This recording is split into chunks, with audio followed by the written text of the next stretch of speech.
So a year ago, or around this time, I was helping my church plan this Christmas party thing that they were doing, and I made this visual here to help, broadcast the event, raise awareness of it.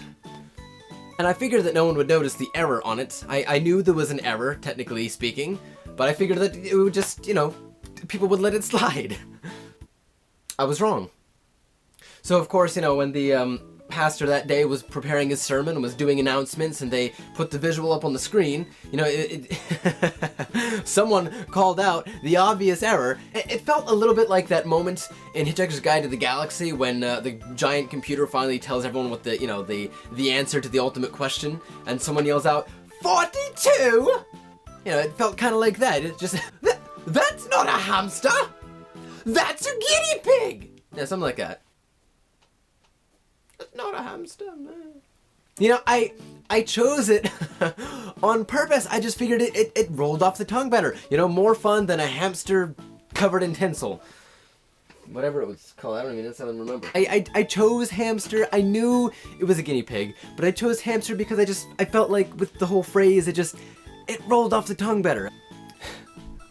They and like immediately everyone looked back to the tech desk like, what? I was just trying to help. I still think it's a great announcement slide, but they disagree because everyone knew it wasn't a hamster.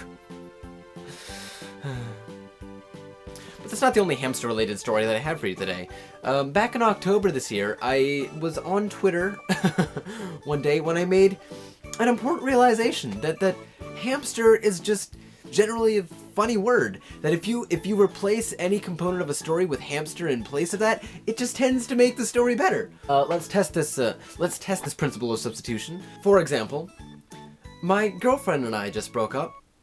Sad. However, my hamster and I just broke up. Funny. Another example. I drove my car to work the other day versus I drove my hamster to work the other day.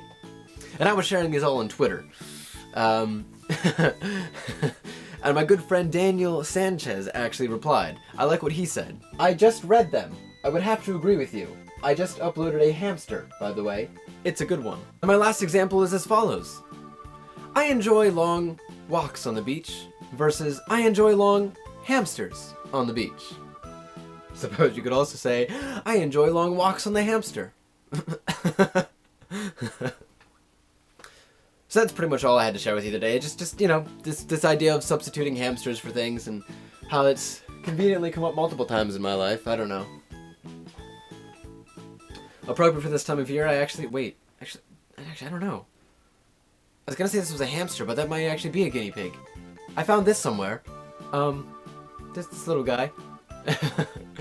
And I think, wait, does it say in the inside?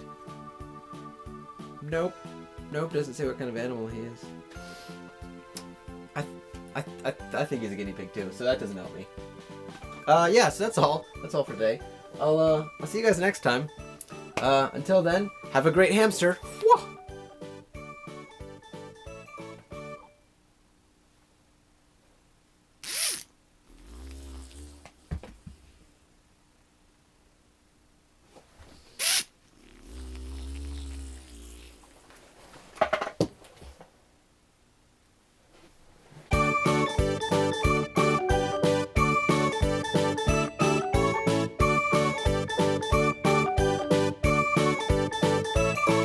Frankly, my dear, I don't give a hamster.